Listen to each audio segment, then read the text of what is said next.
Ladies and gentlemen, welcome to another edition of Fourth and Forever, brought to you by Roundtable Sports, real coverage from real fans. I'll tell you what, today is a great day because this is the third season of Roundtable Sports, second season in full, all launches this week.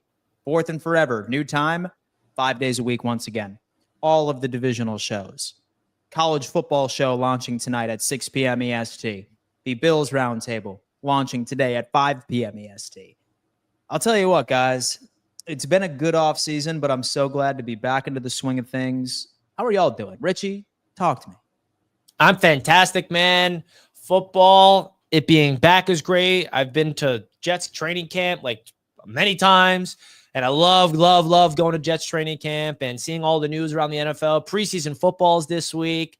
It's just a good time, man. It's a great time, and we're working a lot behind scenes to build something special. So the vibe's awesome, man. Thanks for asking. I see there's a lot of new things, a new studio for Mr. Dan. Yes, sir. Whoa, yeah, cherries in the whoa. Studio is good, man. No, listen, man, it's great. It was funny because I was talking to TD and he was just like, I can tell that you have like hardwood floors because the echo is disgusting.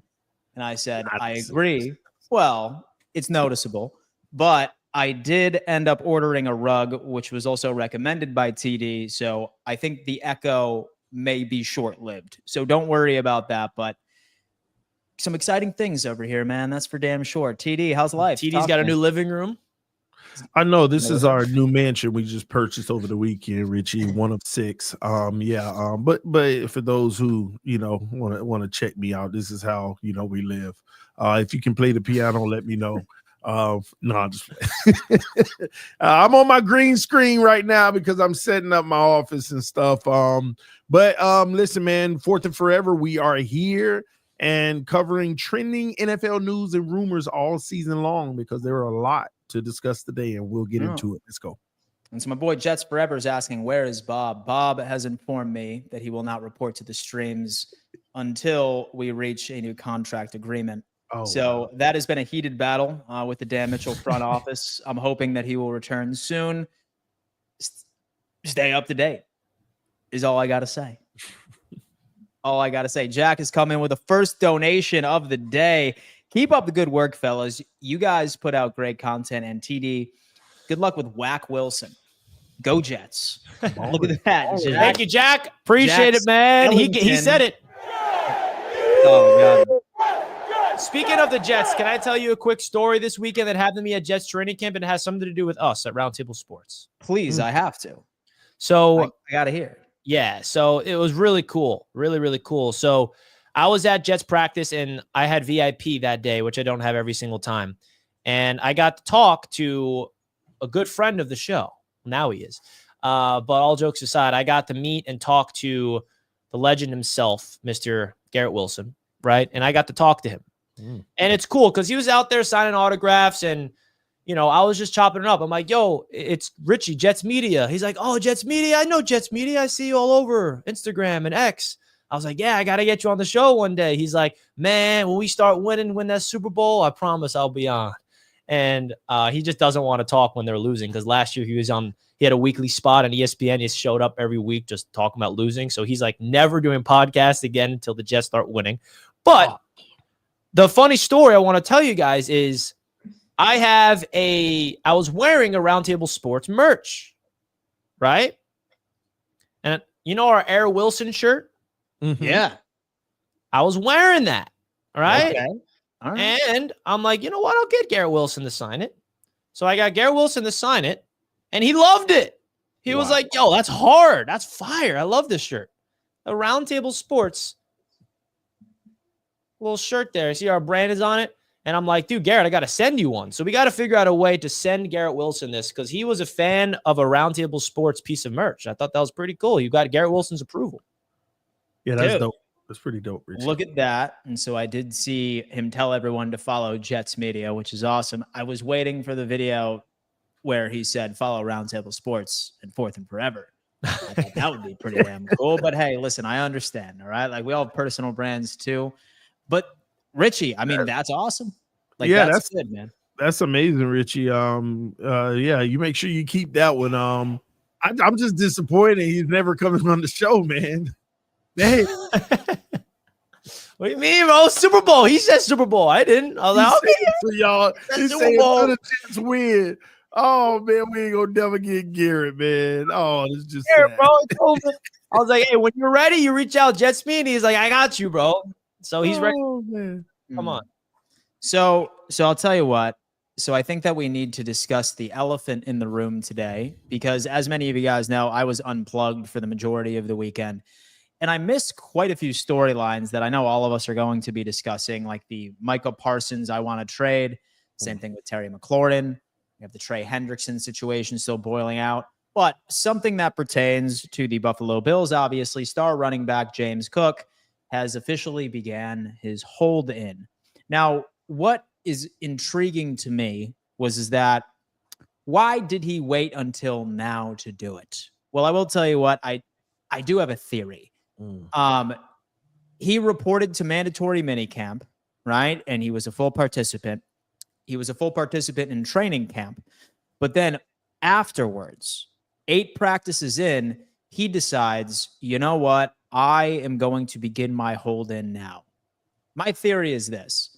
He sees the injuries plaguing the NFL, plaguing the Buffalo Bills. He looks around and he goes, what am I, an idiot?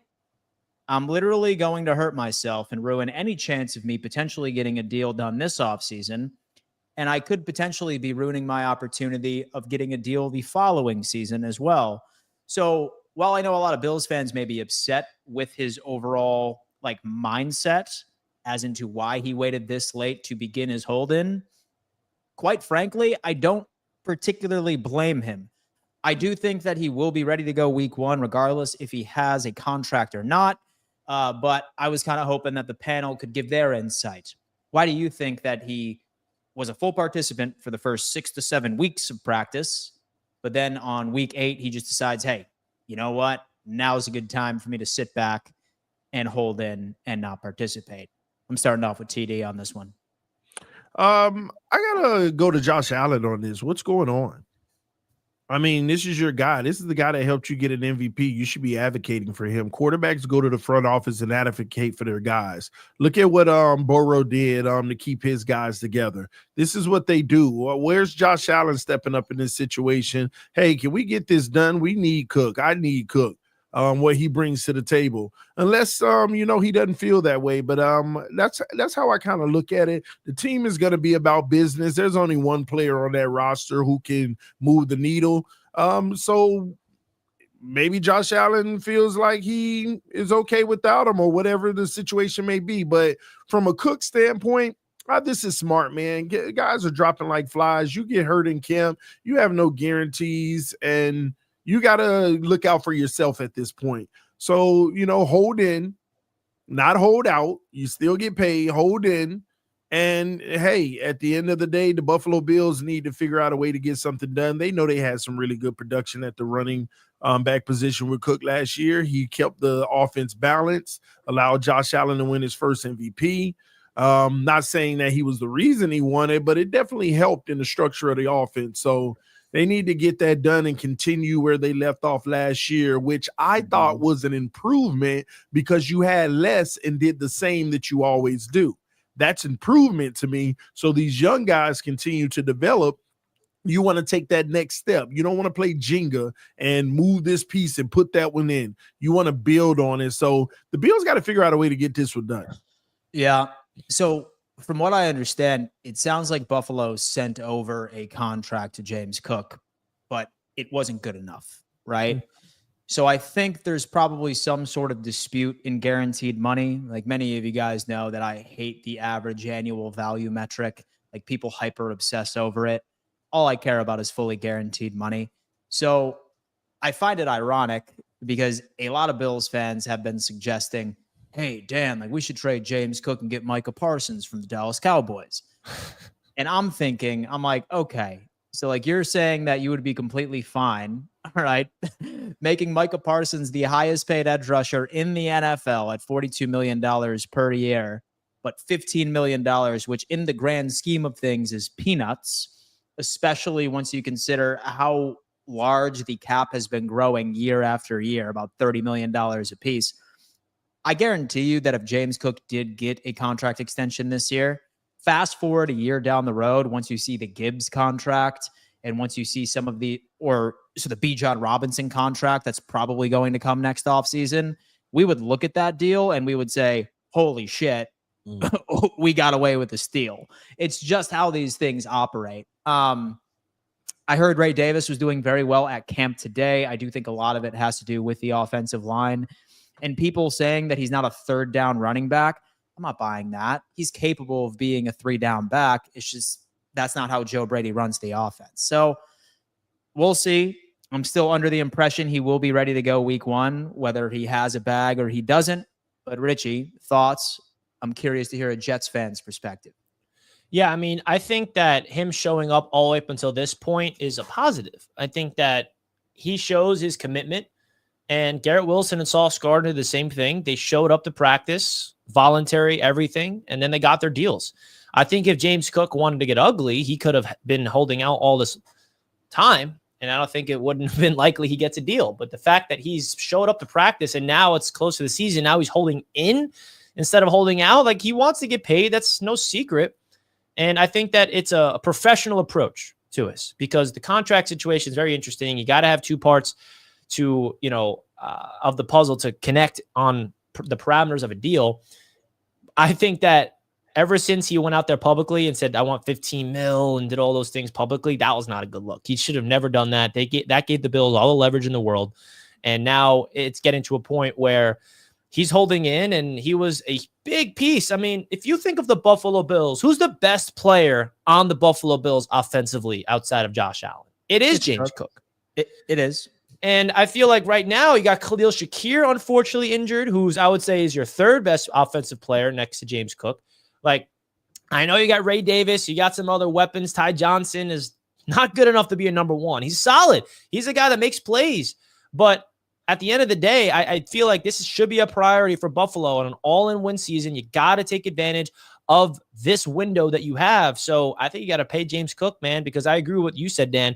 If you pay James Cook today, his contract is going to look like a bargain when the next wave of running backs start to get paid next year.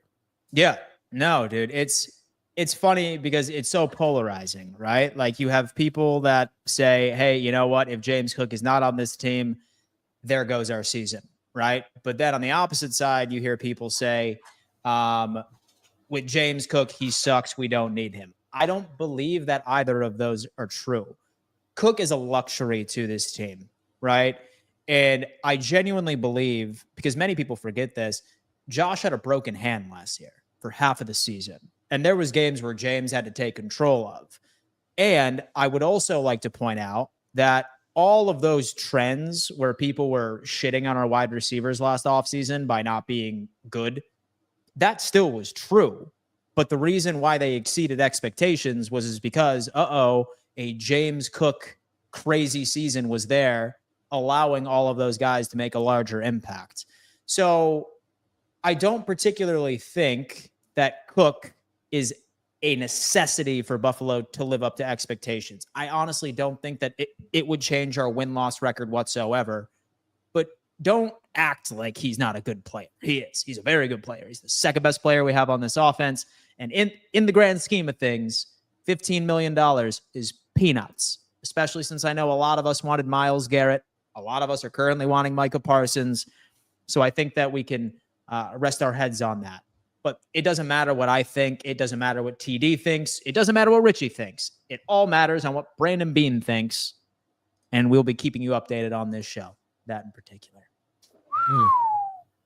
I got to tell you guys what. Are you fantasy football guys? All right. Who's a fantasy football person? Drop ones in the chat right now. Drop ones in the chat. Richie, right now. How many championships do you have, TD, in fantasy? Almost every year.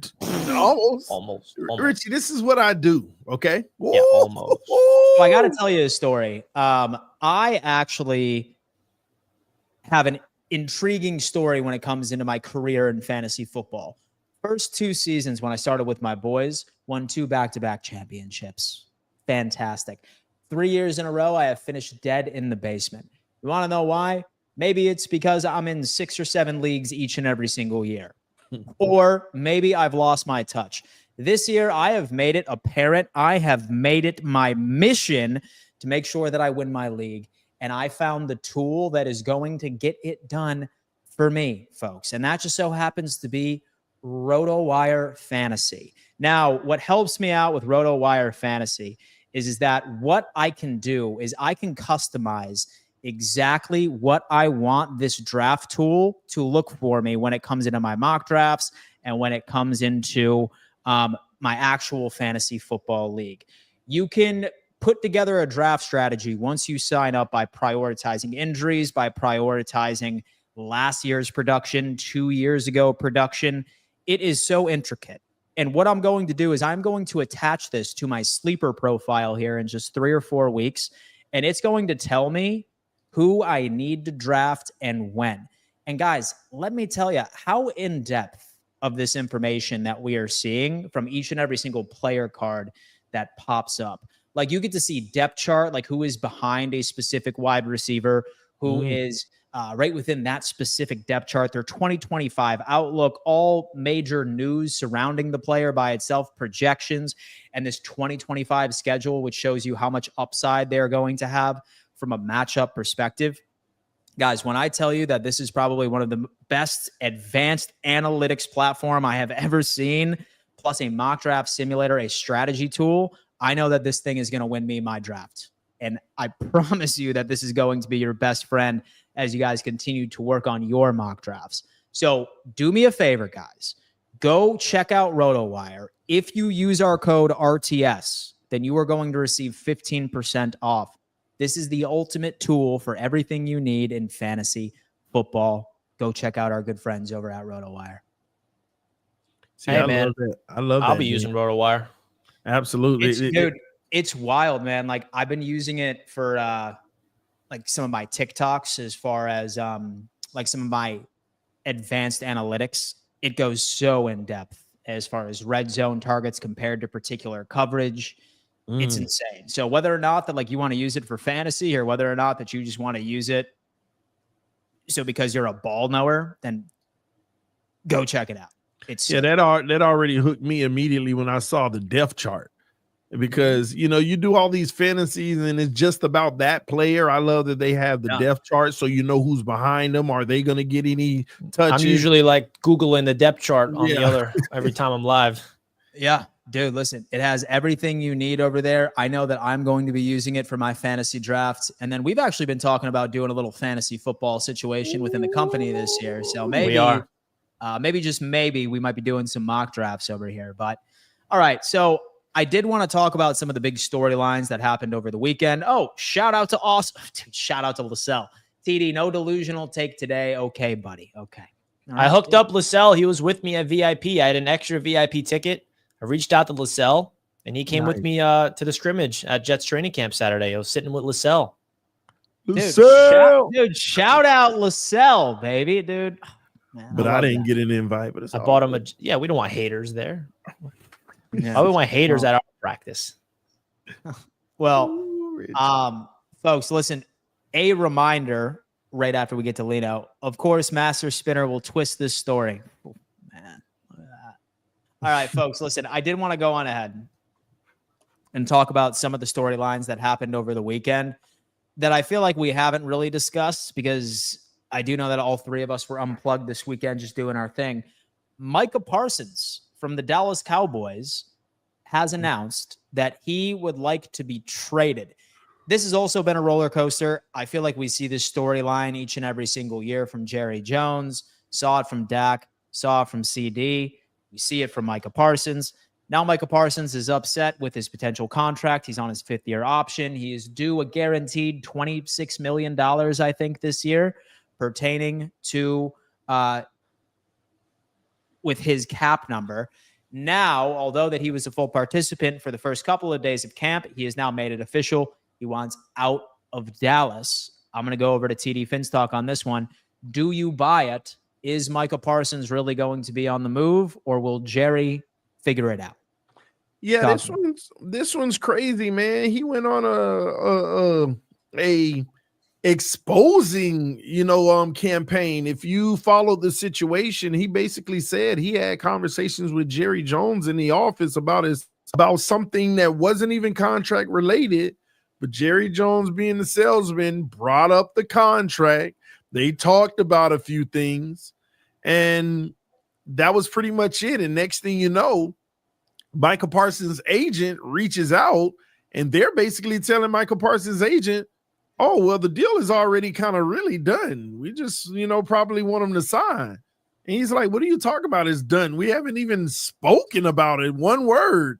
So Jerry Jones feels like, hey, we kind of agreed in verbal principle.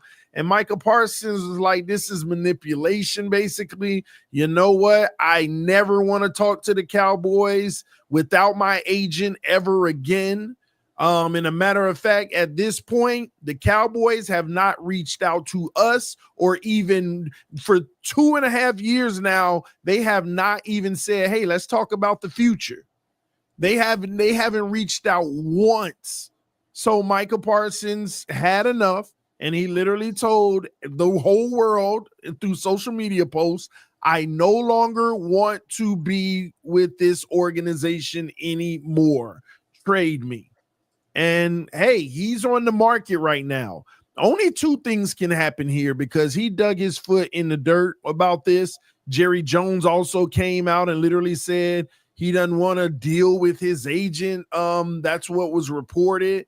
And that, it's something, and I got to verify this, but something about his agent. He don't really rock with his agent because he talks about Dez Bryant, Jay-Z, and something else. And that was just the weirdest thing ever. And then they had Dez Bryant go on social media saying, I've been quiet all this time. Don't make me air things out. So this is just becoming a mess. So two things are going to happen. You're going to offer him over $40 million a year and fully guarantee it to keep him to be a Cowboy. If not, he's probably going to be very serious on this notion of trade me. So, ladies and gentlemen, Micah Parsons might be legitimately on the trade block. Because the Dallas Cowboys, they think they can get away with potentially franchise tagging him for the next 2 years and keeping this ship rolling, because they don't really want to commit. And this is what happens when you pay Dak all that money. Man, what do you got, Richie? Thoughts on this? Yeah, I mean, it's just hard to evaluate because we've become used to this. Every year, it's the same thing. The only difference now is that there's a trade request. CeeDee Lamb got his contract at the right at the end of when you think it should happen. Right. Same thing happened with Dak Prescott. The Cowboys love this. They love the attention. They love the eyes on them. That's true. I feel like I don't know if I want to read too much into it. It is the different energy. And Micah Parsons, I think, knows how Jerry Jones operates. So that's why he's doing it this way. He's like, you're not going to mess around with me like you mess around with CD and Dak. I know they got their deals, but I'm not going out there and doing this whole Jerry Jones thing. Like, I want my payday. I have balled out as a Dallas Cowboy for my 4 seasons here. And if the franchise tag is actually what they're looking into, that is definitely something that Micah Parsons wants nothing to do with, because that's just a 1-to-1 year commitment. So there's part of me that's like, he's not even going to get traded. It's just part of the whole geriatrics. It's just part of the news. They want to dominate the storylines. Jerry Jones and the Cowboys are probably just good. Now everyone's talking about Dallas. We want that. We want the attention on us. I mean, we'll see. But I think there's still a world where he gets that contract and we're like, yep, this was just a way for, Jerry Jones and Micah Parsons just to make it about the Cowboys. So I feel like we've been seeing this story way too often for the past couple of seasons. Man, like we saw it for Deebo Samuel a couple of years ago. He ultimately ended up saying a Niner at that time. Same thing with Brandon Ayuk. We saw it as recently as Myles Garrett. Now we're seeing it with Micah Parsons and Terry McLaurin. I think this has now just become the final step of the negotiation track for players, is to ask for a damn trade. I think that Parsons may get a couple of calls from a few organizations. We did hear that he listed 4 teams that he would be willing to play for, one of which was the Buffalo Bills, by the way, but it's not going to happen. Don't worry, AFC East, all right? We just can't afford it. But I just have No a one's funny afraid feeling. of those Bills. No one. I just have a funny feeling that he's going to remain a Dallas Cowboy too. Yeah. It's hard for me to see it. Of course, Jerry's going to be Jerry, and he's going to pull together some contract in about 2 or 3 weeks, and then all is going to be well. But TD brings up an interesting point. This is one of the dangers of paying a quarterback. If you pay a quarterback, you better damn well sure know that that guy can not only produce while he's healthy, but number two, stay healthy. And Dak Prescott has been absolutely screwing them. Even reflecting back a couple of weeks ago when Jerry Jones threw Dak Prescott under the bus when he was asked about the Micah Parsons deal. And he said, yeah, I'm not particularly focused on that because last time I paid a player multi-million dollars or made him the highest paid at the position, he missed out on half of the season. I can't have that. And Micah was hurt 6 games last year. So I think Jerry's maybe starting to acknowledge some of the sins of his past.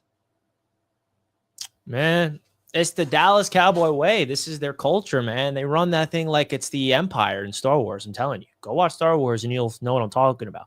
Jerry Jones is Emperor Palpatine. I'm on to him. He is Emperor Palpatine. When will that guy absolutely step down? Folks, we do want to remind everybody that the Patreon call-in number is live and ready to go for anybody that would like to call in and let us know what's on their mind. Statement/a question. This is all powered by Patreon. Folks, we've revamped the entire look. It's $10 per month where you have the ability to call into each and every single show on Roundtable Sports. That is Roundtable College Football. That is all the divisional shows. That's Fourth and Forever and anything that we release from here on out, plus bonus content. We will be filming a bonus episode of Fourth and Forever sometime this week and releasing on Saturday. And same thing with the AFC East Roundtable. So say that you want all of that cool extra content and say you want the ability to call in, go sign up for Patreon, pinned at the top of the chat. It's only $10 per month. The Patreon call-in segment. I love it. Let's bring it in. We have someone waiting. Let's bring him on in, folks. We have the first one. Lino is in the building. Lino, what do you got? Talk to us. What's going on, Dan? What's going on, Richie? What up, Lino, my guy, man? You're going to attack TD today, aren't you? Come on. What's new? No, I'm not going to attack TD today, man. He been doing good today, man. I give him his props. He been doing good today. I ain't doing good. Sorry. No. Wow. Well, actually, I got two-part question. I know Richie was real heavy on Sam Darnold last year. And how you think Seattle's going to do in that division, seeing how that division, can stumble sometimes. You don't know who can win that division half of the time. So you see Sam Darnold, carrying them Seattle Seahawks. Well, that's a great question, part two, Lino. Go ahead. I really want to know from Dolphin fans is what's your real expectations this year? Because I know Richie said the Jets don't really have too much expectations this year. But I want to know what Dolphin fans like. Do they really see themselves trying to win the division, or just be happy with the wild card? Be happy with the wild card and take it from there. You know what I mean? Lino, that is a fantastic question about the Dolphins because, what are the Dolphins fans' expectations? And Lino, thank you so much for the call. And I appreciate that he has a 2-part question because we want non-AFC East questions. So the fact that he asked something about the NFC West, we invite because this is the NFL show. So shout out to Lino for asking the first part of the question. I'll answer that one. Listen, you guys know me. I'm a big fan of Sam. And I think that, I genuinely believed in Sam Darnold for a reason and doing something with Minnesota. And in my opinion, I was proven correct. Did he fall apart in the end when the pressure was at his highest? Absolutely. But he had a darn good season. One of the best seasons the Vikings have had in a long, long time. And I think that he's back exactly where he was last year. Nobody is looking at the Seahawks. Absolutely nobody's thinking the Seahawks can do anything this year. And you look at the Seahawks, everyone's like, yeah, well, he was on the Vikings who had all the weapons around him. He's got weapons in Seattle. It's not as good. Absolutely not. But Cooper Kupp is no bust. JSN is a stud. Kenneth Walker is a very quality, good running back. They got a good system there. They got a defense. I think Seattle is a sleeper this year to come out of the NFC West. So I'm there with you, Lino, on that. I think that Sam, he has to reprove himself, though, because people now saw what he did in the playoffs and Sam's good in the regular season. It's one of those quarterbacks that can't level it up, but he's got to prove himself. If he goes out there and balls out, then I think he's a legit starting quarterback in this league. If he goes out there and just plays middle of the road, they win 9 games and they fizzle out, then Sam's just going to be that quarterback that's just good enough not to be good enough. So What is the Miami Dolphins expectations, TD? When you're a Dolphins fan heading into the season, like what could their possible expectations be? The expectation for the Miami Dolphins are to take it one game at a time. Make sure that they focus on the week that's in front of them and not look towards the future. And not to get too high and not to get too low, but to execute and allow this new culture to take hold and trust the system. So if from a record standpoint, I think you were asking, what do we project the record to potentially be? I'm going to go out on a limb and say that the Dolphins can get to 10 wins this year. And that's a ±1, a hard ±1 there, where it could be 11, could be 9, but I'm going to sit it at 10. Wild card team. And when they get in the dance in the playoffs, will this new culture show up and will they be able to compete? That's what it's going to be about. They have a tough schedule this year. So we'll see what they end up doing, but that's my answer for you. Hater Richie. So I'll tell you what, like that was probably the most realistic analysis about the Miami Dolphins I have heard from you on this show. That's good. I don't particularly hate that. This is the new fourth and like forever. a wild card, like rather than 12, 13 wins. No. I mean, winning the AFC. I mean, they could East. still What part of the Dolphins game. are even exciting? Like what part of it, like you're a Dolphins fan, you wake up, you're like, my Dolphins. Like what part of the Dolphins is super exciting? Is it Tyreek that because he runs fast? Waddle catching the ball one-handed in practice? Like what part of the Dolphins excites you? It's a lot that excites us. The newfound offensive line, which we think that we really hit with our second round pick and Patrick Paul on the left, Jonas Savanaya on the left side as well. Aaron Brewer is playing well.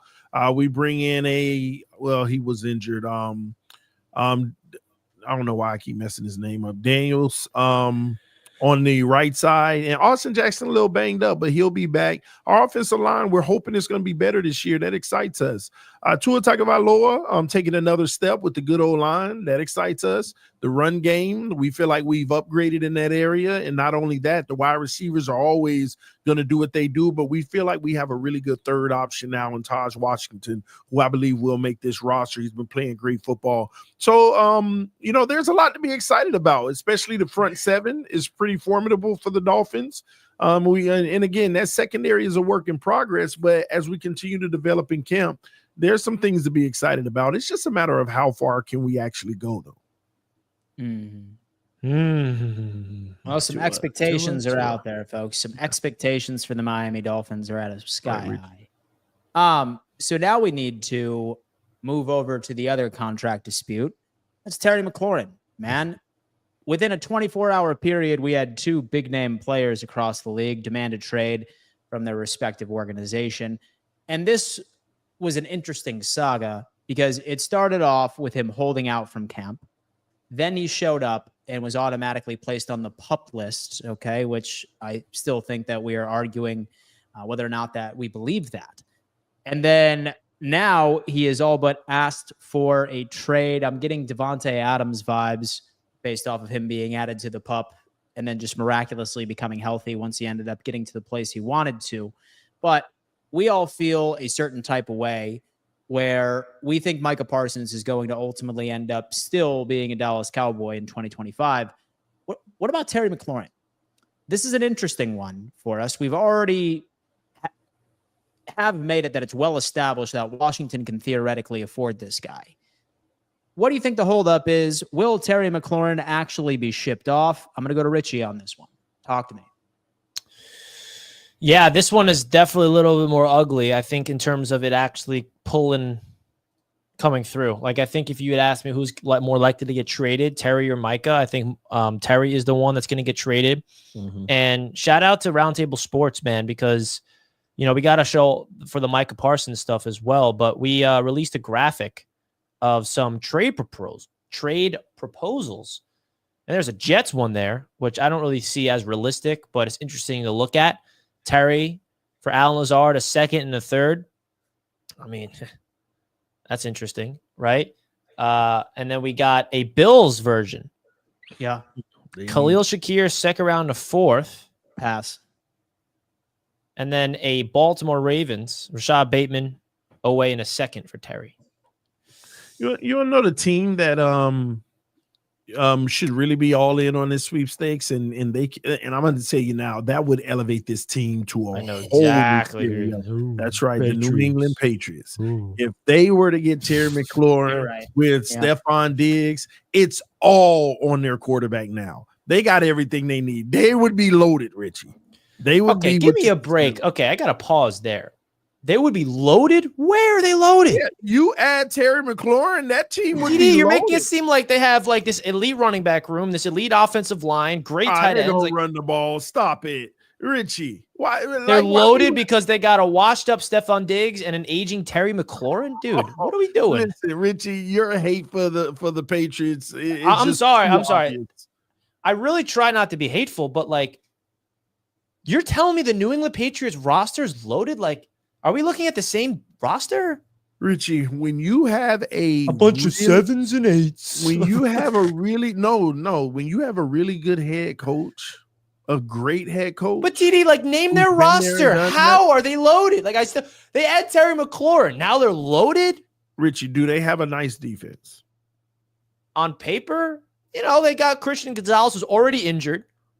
By the way, Okay. Carlton Davis, solid vet. They overpaid like 4 guys to bring onto their team. I mean, they got good safeties, but no, I don't think their defense is loaded. I think the scheme is going to make them good. Yeah, the scheme. But Some linebackers aren't bad either. Yeah, So, Yeah, they're all right. are they going to be a top 10 defense? Robert Do you Spillane is think? pretty solid. Do you think they're going to be a top 10 defense, Richie? I think they could be a top 10 defense. Top Yes. 15. They've improved the O-line. All they could do is go up. I mean, because they were like one of the bottom teams. They've also, Richie, the wild card here is the quarterback. Yeah, of course. And when you have teams like the Jets in the division, I mean, that's 2 wins for them. So they're gonna be in a much better position. Dominated the Patriots last year. What are you talking Yeah, about? that was last year they didn't have the coach, Richie. Yeah, we got a new coach too. Okay, listen. You think the Patriots, the Jets roster is better than the Patriots roster, huh? Yes. Okay. I mean, it's close, but I think the Patriots with the Terry McLaurin. The Patriots have been in the basement the last 2 years. Let's not forget that. Who's been the worst team the last 2 years? What happens if they got Terry McLaurin and their quarterback plays like a top 12 quarterback? Do they make the playoffs? It's all on Drake May. But what you said, your words was they get Terry, all of a sudden the roster's loaded. Like, that's where you lost me. Listen, I'm like, Vrabel's TD, gonna name make their a roster wide loaded with receiver. Like, name developing anybody now. on their offense. Do you know their team? Like, you're making this. Vrabel is going to make that roster go. It's the coaching over in New England that's going to make Of course. the difference. That's what makes them good. But potentially, we don't know what their quarterback is. Their offensive line still a work in progress. You like would the have running back. no concern for Terry McLaurin going to the Patriots. No. Okay. All right. I'm not sitting there whining that they're loaded if they get him. I mean, it's definitely going to help out their quarterback. And now they actually have a weapon that they can rely on outside of Stephon Diggs. But I think your definition of loaded is way different than mine, I guess, because you said the Titans were loaded a few years ago. I'm like, what are you talking about? And then they get the first overall pick. I just know that Vrabel can take above average players and make them good. That's what I know. Yeah. Guys that you haven't heard of, don't know who they are, and next you know, like that. Let's not forget though who the offensive coordinator is, Josh McDaniels, who is like a failure everywhere he goes as a head coach. I know he's better as an OC, but I don't know. Time will tell. Time will tell, indeed. So, thoughts though on Terry McLaurin? Will he go somewhere, Richie? Or will Yeah, he I mean, remain I a think so. Washington Commander? I don't know why Washington won't just pay him. I seriously don't. I mean, it's like they got Debo in the building. Now you want to keep Terry. Like, that's a roster. That's a team that you want to go all in and win a Super Bowl with right now. While you have, like, you're going to have to pay Jaden Daniels ridiculous amount of money in 2 years. So why not give Terry the contract now? Give him a 3-year extension. So then when Terry's contract is up, that's when Daniels' contract is going to kick in. Like, I don't understand the issue. Can you educate me? Because I honestly have no idea. Like, what's the Washington Commander side of things? Is it because he's going to be 30 this year and they don't want to commit long-term to a guy in his 30s? They felt like he's not progressing in terms of long-term. I don't get it. Like, this is a team that's built to win right now. This is a guy that was a big part of Daniel's breakout as a rookie. They've got chemistry. There's no chemistry with Debo and Daniels right now. I don't get it from a Washington standpoint, like why you don't do it. Is it just because they're concerned of giving someone a contract like that that's a little up there in age and they're worried? Is that what it is? I look at it like it's a no-brainer. You got Daniels on cheap control. Give him the contract now while you're paying him pennies. While you're paying him pennies. Yeah, Leno TV. Oh, man. In the loaded curse, watch Pop Douglas ball out on the sorry Jets. Dude, honestly, TD, when he called the Patriots loaded, I was like, yes, he got the curse. Yes, TD just cursed him. The Jets are loaded. The real sneaky loaded team is the Falcons this year, just saying. Falcons are a fun team to discuss. They are, man. That's a sneaky loaded team there, TD, not the Patriots. Arizona. All right. TD. McLaurin. Yes or no? Is he a Washington Commander or is he on the move? He's a Commander. That's crazy if he's not. It just wouldn't make any sense. You cannot go backwards from what you did last year. That was so impressive. Don't think Debo and the left tackle that you brought in. I don't know why I'm having a brain lapse on his name. Laramie Tunsil. Don't think that that's gonna be enough and you can lose. You want to pick up where you left off and exceed it. Like you're a few pieces away from really competing with the Eagles. You cannot lose Terry. You brought in enough. I think you can compete with the Eagles. And maybe if Jaden Daniels continues to be special, you get over the hump and actually make it to the dance. But this isn't a move that you want to make if you're the Commanders, thinking you can just trade him. No, you got to keep him on the roster for the next 2 to 3 years. Give him his 4-year deal, guarantee 2.5 years of it, and call it a day. If he's wanting more than that, then I get it. But we don't know the details. Maybe they're offering something like that. But if he wants more than that, then I get it. Go ahead and put him on the market and get all you can for him and maybe bring back a receiver. So I'm one of those people. I would entertain trading a Terry McLaurin for a Tyreek Hill. Tyreek being on an expired contract. Terry McLaurin maybe getting about 3 more years out of him.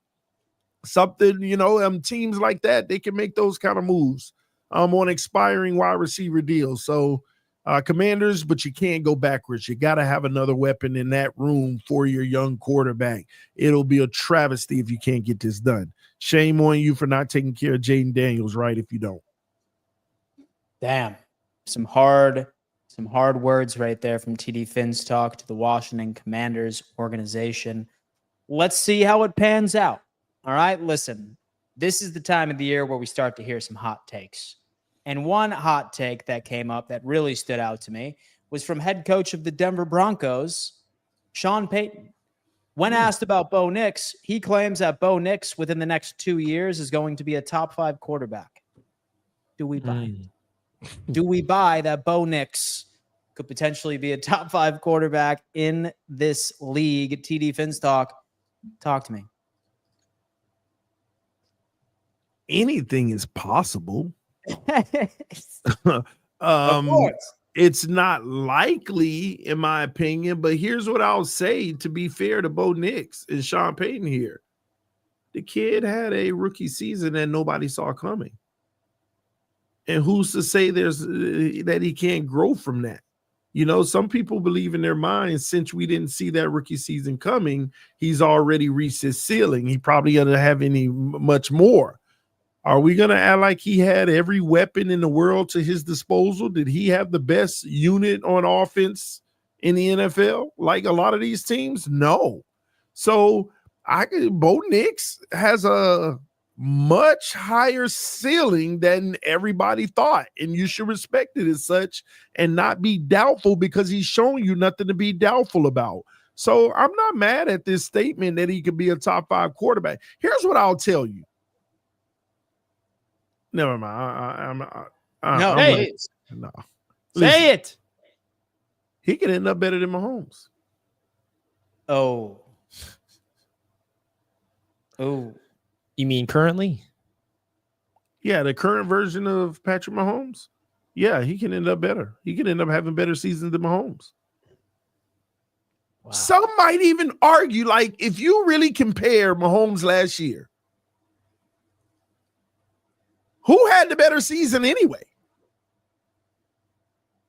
Or was it kind of like on par with each other? Like, think about that.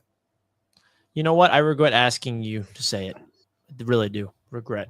You should have just kept that one to yourself. Why? That's one of those. That's one of those where you hear and then you're like, "Yeah, I'll eat that.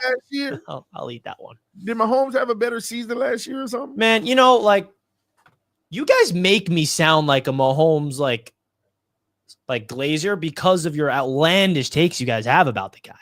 I hate to be like sounding like I got to defend Mahomes every time on the show when his name gets brought up. You guys have the craziest takes on this guy. What are we doing? I'm just saying, Rich. I'm a big Bo Nix fan too. I was the one that was actually high on the guy. Have you looked at Mahomes' numbers and Bo Nix numbers last year? They're It's like not all about numbers, though, identical. to me. It's just yeah, not. but look at what he had. Bo Nix had. But it was very comparable to Patrick Mahomes. They kind of performed the same last year. Yeah, but That's like all I'm Mahomes saying. is out there on cruise control. Like he's chilling. He knows he's got an elite defense. He's not putting up numbers. He doesn't need to put up numbers to win football games. Then maybe like he did to start Nix, off his career. Maybe Bo Nix didn't need to put up numbers to win football games. He did it too, though. Well, he had elite defense as well, backing him up. Oh, the Chiefs added a more elite. That's what I just said. But Bo Nix. So a scouting report that came out on him while he was with Oregon and while he was in college was that he was nothing but a captain check down type player. Folks, that's what he is. He is a game manager. He's a good game manager. I probably wouldn't compare him to the likes of Patrick Mahomes, but do you know who I think is a very fair comparison? Guess. Like, who is a fair comparison to Bo Nix? Is he active? As soon as what I say, yeah, he's active. And soon as when I say it, I think that you guys are going to be like, oh, God, for sure. You have well, to give it. Brock Purdy. Bo Nix and Brock Purdy, I would say, are very similar quarterbacks as far as where I perceive their ceiling to be. Just somebody that I think that can manage a good game. Like, he's accurate, but like his average depth of target last year, boys, was 6.2 yards per pass. Like, that tells you right then and there that he's doing what Sean Payton tells him to do. What was Patrick Mahomes? Yeah, I think the system, though, the system is friendly to those quick throws, but don't sleep on Bo Nix stretching the ball, man. How many deep bombs did he throw and connect for touchdowns last year? He throws deep balls. As a rookie, he threw for 3,800. And don't sleep on Bo Nix's legs. His legs are really good, very underrated. He picks up yards with his legs. Bo Nix, he's very athletic. He can throw on the run. He can make every single throw. I think it's a little disservice, or you're discrediting him by saying he's a check down merchant. I would actually disagree with that take, that he's a check down merchant. I think he's a guy that can make all the throws across the field, contorting his body, can make the deep throw when it's there. And Sean Payton's system is so complex. And the fact that he was able to play the way that he did as a rookie shows me that he's only going to go up. So I honestly look at this quote from Sean Payton, and I'm like, you know what? I think it's possible too. Because we got people like Colby who's like upset, like, yeah, but Drake May. He's like, yeah, well, Bo Nix is going to be bad this year. What makes you think that? He's going to just come back down to earth? Where's that coming from? That's just from jealousy that Bo Nix is better than Drake May. So I think that Bo Nix got a lot. I was high in him pre-draft. I wanted the Jets to draft him. I remember saying the Jets should consider drafting Bo Nix, and everyone thought I was crazy. Well, and Dan, I got to give you some context here, and this might blow y'all mind.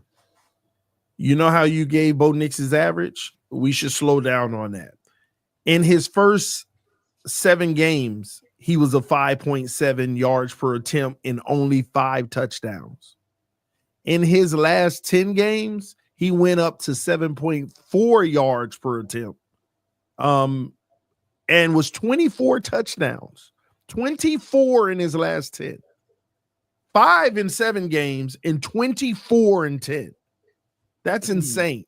So the year was getting better and better, and he was actually having a much better distance, average distance of each throw. So I'm just saying this kid as a rookie throws for 3,800 yards, has more touchdowns than Patrick Mahomes last year, identical passer rating at 93.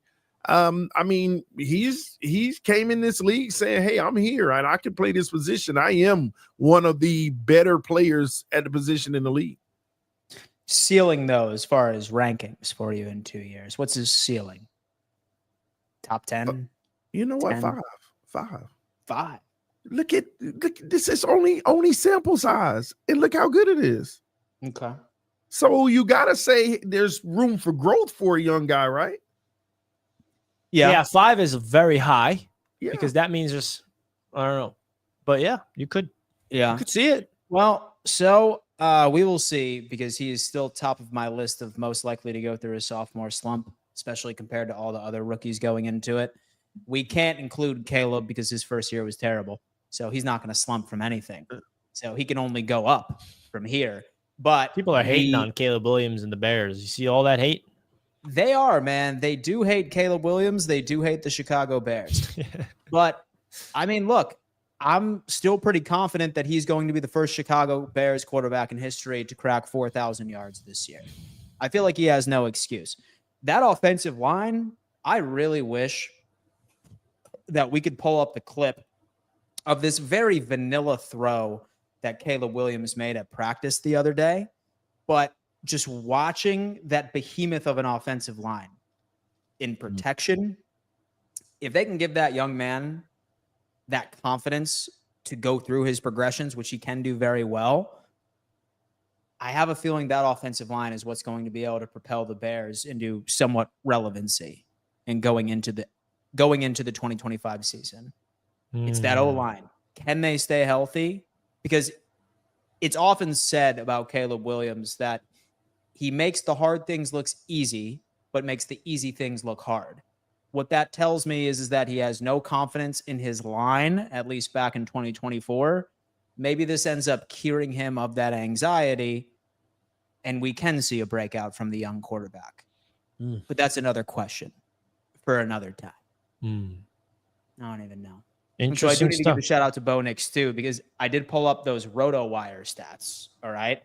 Versus top 10 pass defenses last year, he threw for well over 1,000 yards and had 9 touchdowns and only 3 interceptions.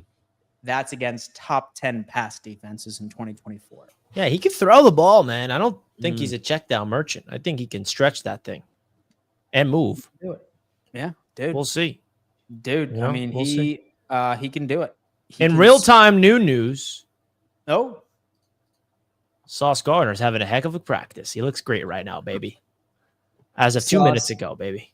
Woo, he's practicing well. Yeah, highlights of this man holding yesterday.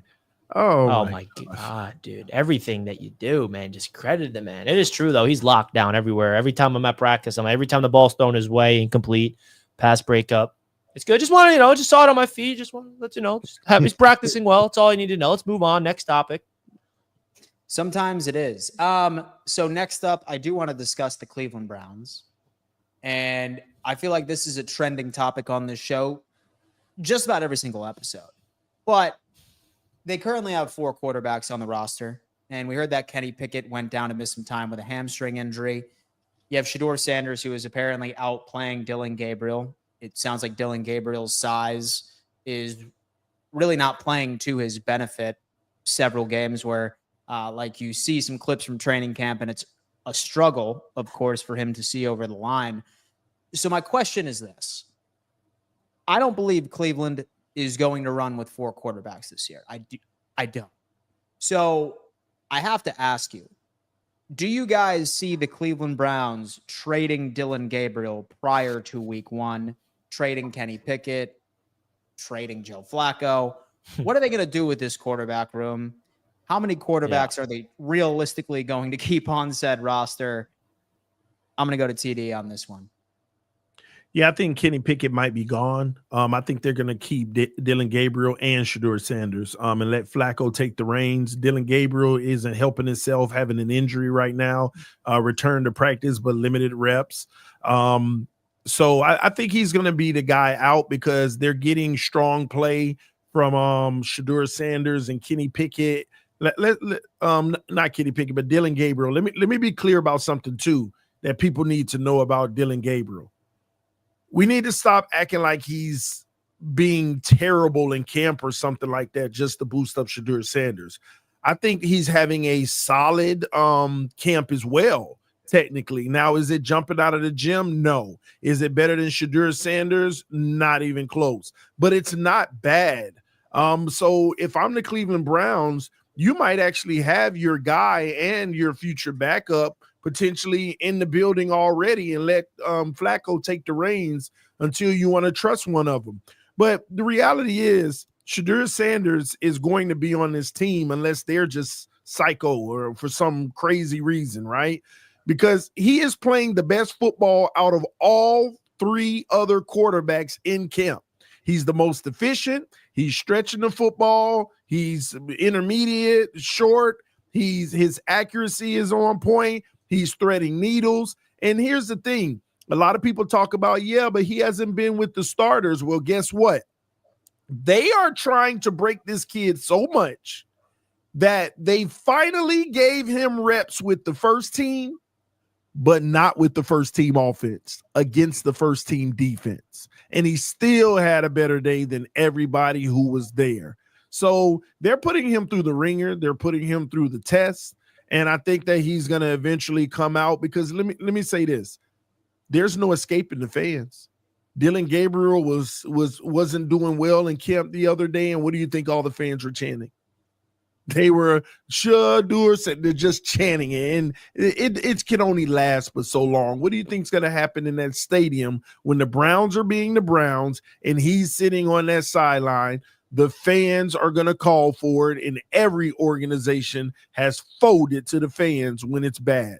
Nobody has escaped that because you cannot say that a kid played the best in camp and you're still sitting him as the number 3 or 4 on the bench. It just doesn't work that way. So the owner did come out, though. I know people are focused on, hey, he wasn't my pick or whatever the owner's saying. But the owner did also say that it's important this year that Dylan and Shadur get some playing time in the regular season. So, they're just trying to find their guy for the future. They don't have any much expectation. So that's what's going on with the Browns right now. This kid is special, and they're starting to see it.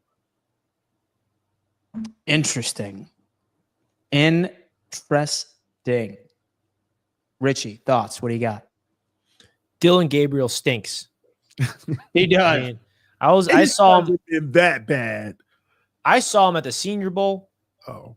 And I was like, man, this guy stinks.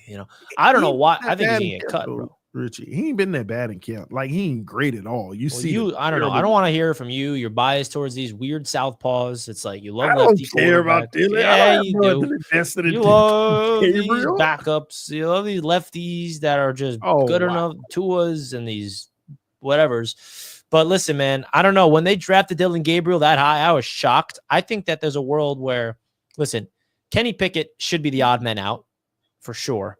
When you invest that much capital into 2 quarterbacks in one draft, you want to keep them around. I think a quarterback room of Joe Flacco, Gabriel, and Sanders makes sense. I think Flacco will start the season as the guy week 1. And then if he starts struggling, then we're going to be able to see what one of Shadur, Dylan Gabriel looks like. But, man, I'm not high on Dylan Gabriel at all. I was not impressed with him at the Senior Bowl at all. And I just feel like has no future in this league. And it's not just based off the Senior Bowl, but I don't know. I looked at his tape and everything. When you're that size, which is smaller statured quarterback, you got to be able to show something. Kyler Murray's small, but what is he able to do? Electric on the ground, being able to run around, right? But what does Dylan Gabriel provide at that size? Yeah, he's having a lot of batted balls at the line of scrimmage. Exactly. He doesn't have an arm that can stretch. He doesn't have an elite arm. He doesn't have mobility. What the heck does Dylan Gabriel have? Just timing, anticipation, accuracy? Oh, another Tua. Great. Oh, boy. A smaller, less version of Tua is what we're talking about. That's who Dylan Gabriel is to me. Tua's better than him, obviously, but like he's very limited at that position. I don't see much. So you're saying a smaller and lesser version than Tua. That's what I walk into. Yeah, man, that's who Dylan Gabriel is. Insane. Let me tell you what, the Patreon hotline wide open. JT is joining. JT, what do you got for us today, man? Welcome to the show. Gentlemen, how we doing? Great. Doing wonderful. What up, my boy? Doing wonderful, What up? man. We appreciate you tuning in. Hell yeah. I first want to say I love what you guys are building. You guys continue to build this thing up, and it's awesome what you guys are doing with Roundtable Sports. Thank you. That's my guy. Absolutely. And then the football question I wanted to get into was, it's back on the NFC West where Lino was. What do you guys take with the Rams? Like with Stafford's injury and everything, Jimmy G possibly starting. What do you think is going to go on there? Because I heard that Matt Stafford's starting to do some throwing off to the side, but like wasn't back his main issue last year as well? Oh wow! So there's Matthew Stafford injuries news. Yeah, I didn't know that. I mean, that's news to me. I thought he'd be fine for the season. Interesting. Well, I mean, first and foremost, that division is going to be wide open regardless for all four teams. We already know that whether he's healthy or not. Even if he isn't healthy, it's well coached. That's the big key. When you look at the Rams coaching staff, you look at the 49ers coaching staff, then the Seattle, not the Seattle Seahawks, but the Seahawks are. Hey, come on, TD, don't discredit yourself, man. Seahawks, yeah, you know your divisions with the fresh Sam Darnold situation. Everybody has a shot in that division, and the problem with that division is they all beat up on each other. So you're not going to have a team that jumps out the gate and, we're 13 wins. No, everybody's going to be between that 8 and 10 range, and one of them get in. So Rams coach Sean McVay told reporters that quarterback Matthew Stafford won't participate in the jog through tomorrow, but will do a workout on his own instead. His static throwing. Yeah, so I don't think it doesn't seem like it's major. So he should be fine overall. But I don't like none of those teams but the Cardinals in that division this year. Are we sleeping on the 49ers in that division? Yep. After last year, we think they're just done? Snoozing on them? So with Matthew Stafford, man, like you need to realize that like he is definitely in the twilight of his career. I don't think that if there was such a question of where they were moving forward with the quarterback, like years down the road, that he would have gotten that restructured deal like not too long ago. Right now, I think that the front office itself is sort of attacking this how most NFL organizations are with injuries, and they're erring with caution. Very similar to like why we're seeing a laundry list of soft tissue reasons why players are being held out for several days. They're just trying to avoid making it more serious, because the truth of the matter is his back's probably going to be bothering him all season long. And as long as he ends up, rehabbing appropriately during this time, he should be ready to go by week 1. I don't think that it's anything serious, but the guy is old. He's 36 years old, and I think that they're just trying to be extra careful. 36 is old. It is. Dude, it is. What's TD? What's me, bro? I'm 34. I'm 34 years old, man. Listen. 40. I feel old too, bro.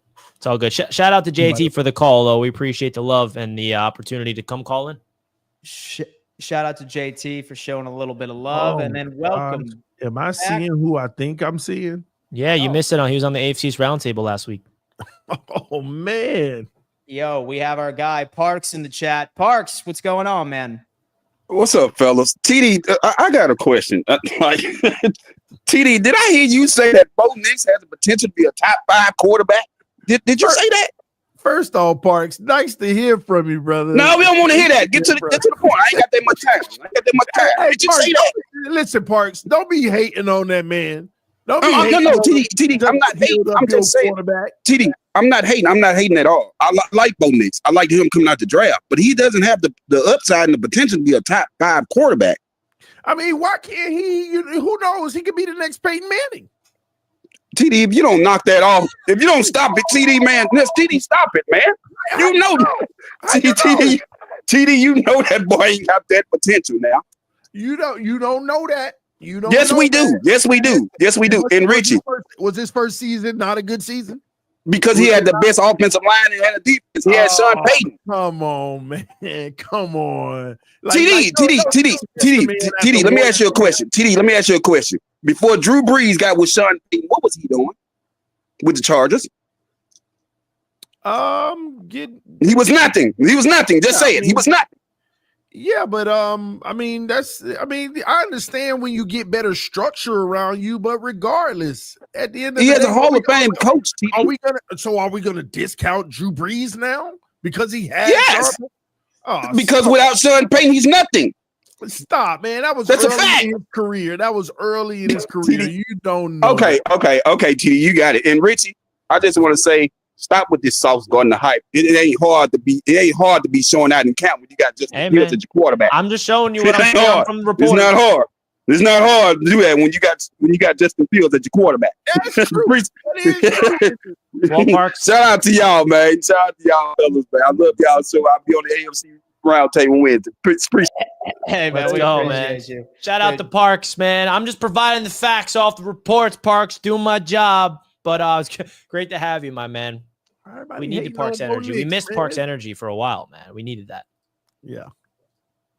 All right. And next Patreon call-in member, we already know who he is. King Lowski's in the building. What's up, man? King Lowski, you're live.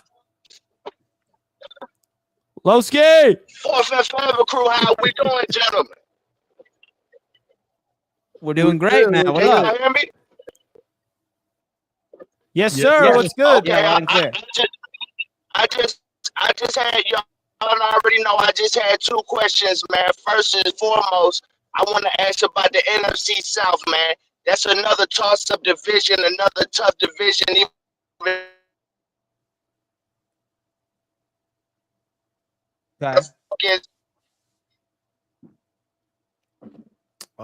losing him. He got the Justin Fields connection.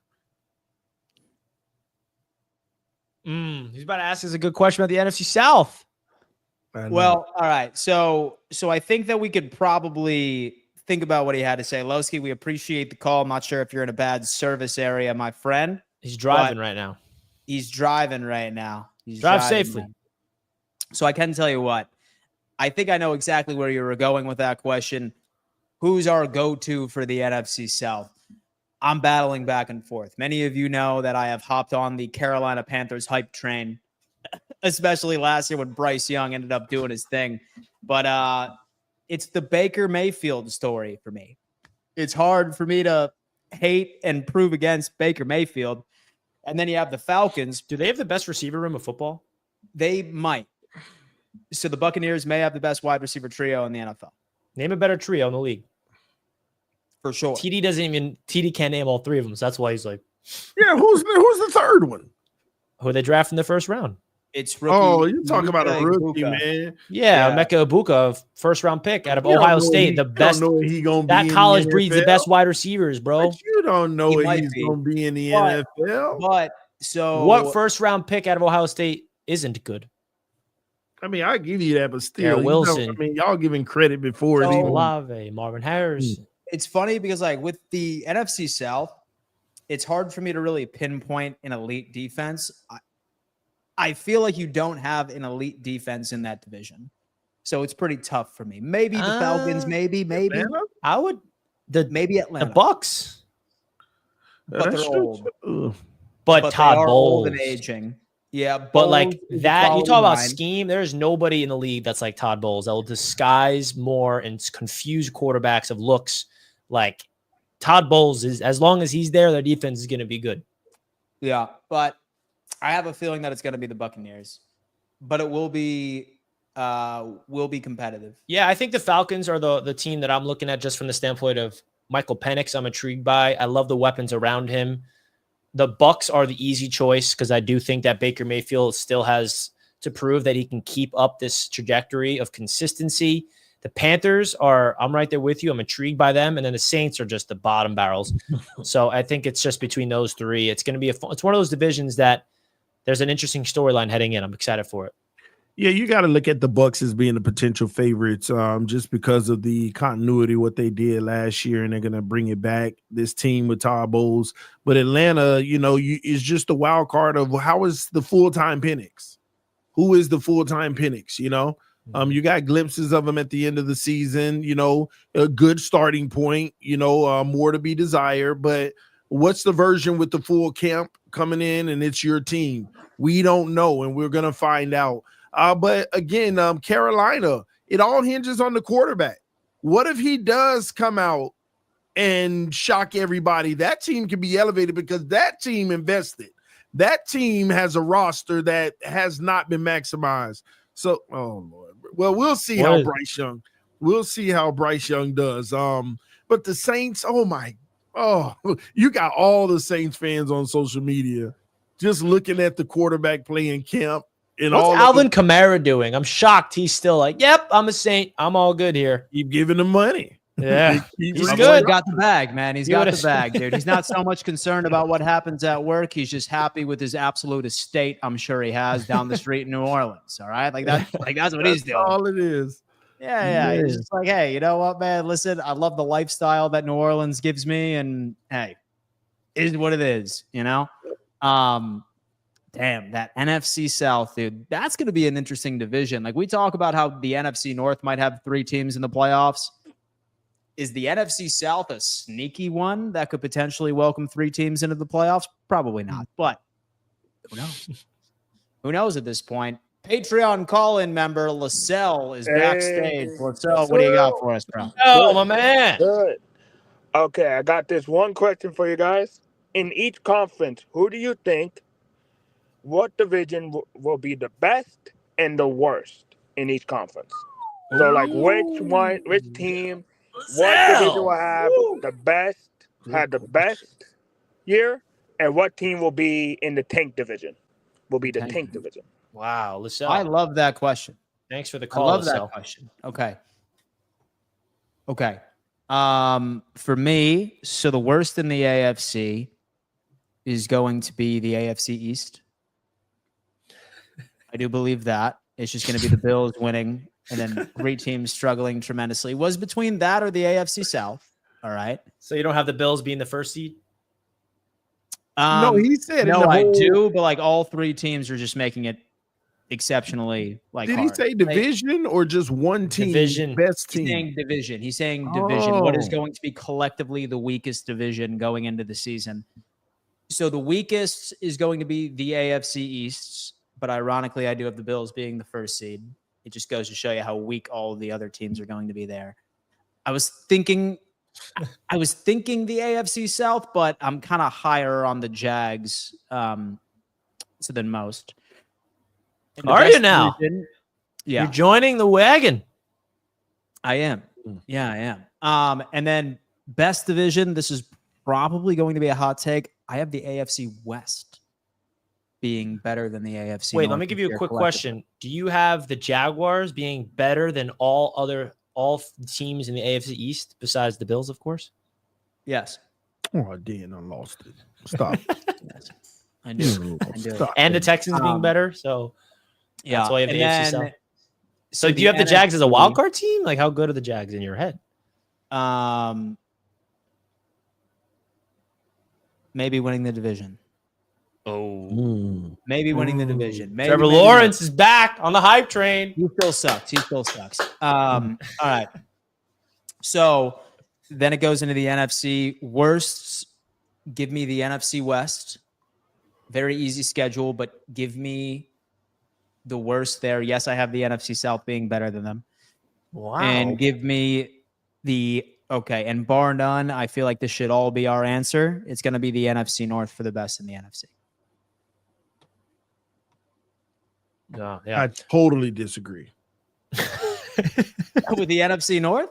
Yeah. Okay. Well, go ahead. Who is the best and worst in the AFC, best and worst in the NFC? Go ahead. I'll start with the NFC. The best division is going to be the NFC East. Yeah, I agree. Cowboys, Washington, Commanders, and Giants. Don't sleep on the Giants, man. Okay.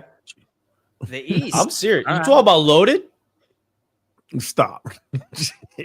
All right, Defensive but front. the worst in the NFC is going to be whatever division the Saints in the South. Yeah. And they're going to beat up on each other. I think the West, they're all good, but beating up on each other. But the South, Carolina and the Saints, I just don't like it. And we still don't know what that version of Atlanta is going to be. I only like the Bucks, like for sure.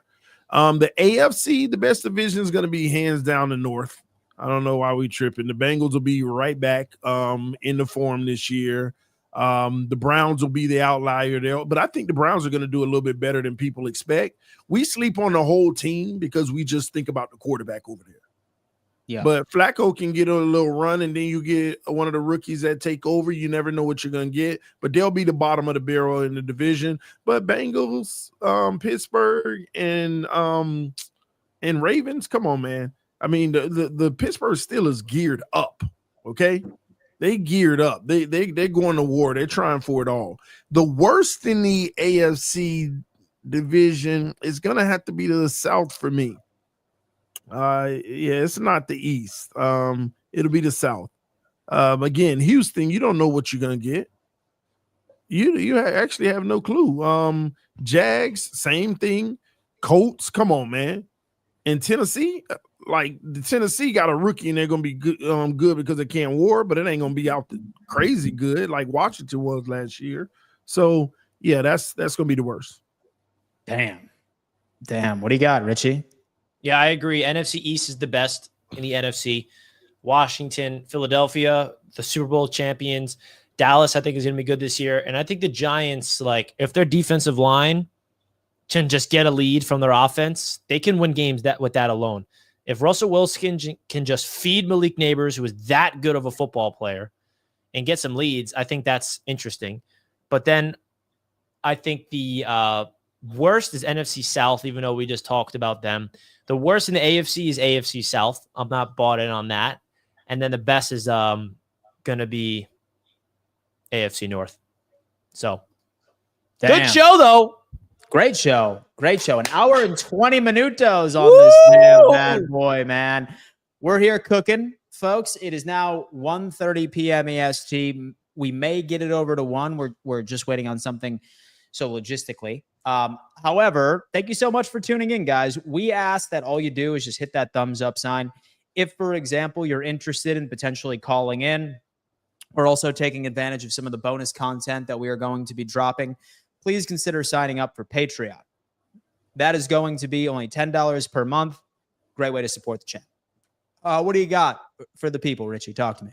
Yeah, man, it's a lot of fun things happening. Roundtable Sports is back in action this week, network-wide. Go check out all your favorite divisional shows across the network, and we'll keep you covered all season long, baby. This is where the fun begins.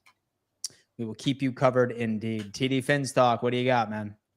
Beautiful times, great show. A lot that we discussed today. Tomorrow should be even better. Thank you, everyone, for tuning in. And shout out to all the Patreon callers, man. Those are some great questions. I hope everybody joins the Patreon so we can get a variety of questions all across the NFL. Come ask, and we have an answer. We'll see you tomorrow. And shout out to Chris saying, Richie, Dan, TD, phenomenal 3 Musketeers on screen. Seriously, incredible content creators, fans, and people representing their respective NFL teams. A+ football content. Much love, respect. My opinion, go Jets. I love Go that, Jets, man. indeed. Shout out to each and every single one of you for showing love, as you always do. Reminder, guys, the college football show is going to be live this evening at 6 p.m. EST. Bills fans, Bills Roundtable an hour before. We got a loaded schedule for you all season long, guys. So go on ahead, mark your calendars because we're dead set on entertaining you. And we can't forget this last super chat. TD, I know you got to run, so feel free.